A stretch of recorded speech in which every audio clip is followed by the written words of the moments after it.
শাস্তি থেকে কারো রেহাই না পাওয়ার নিশ্চয়তা থাকা।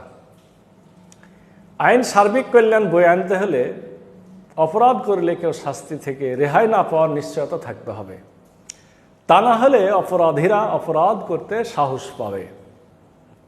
এ দৃষ্টিকোণ থেকে আমরা উভয় আইনের অবস্থান পর্যালোচনা করি।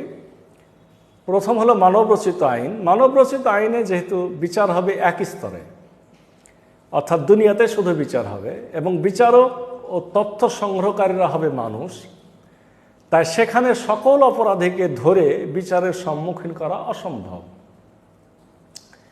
এক্ষেত্রে কোরআনের আইনের অবস্থান, কোরআনের আইনে দুনিয়ার বিচারের অংশে ওই দুর্বলতা থাকলেও পরকালীন বিচারে কেউ শাস্তি থেকে রেহাই পাবে না, এটি শতভাগ নিশ্চিত।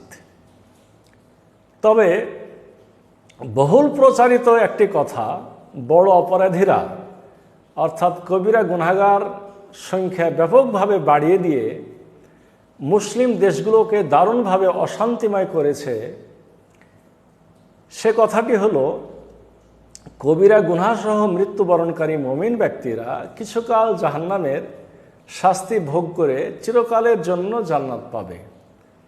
এ প্রচারণাটি কোরআন সুন্নাহ এবং আকলের স্পষ্ট বিরোধী। কোরআন অনেক শক্তিশালী সহিহ হাদিস ও আকলের স্পষ্ট বিপরীত কয়েকটি সহিহ হাদিস দিয়ে এ ধ্বংসযজ্ঞ করা হয়েছে।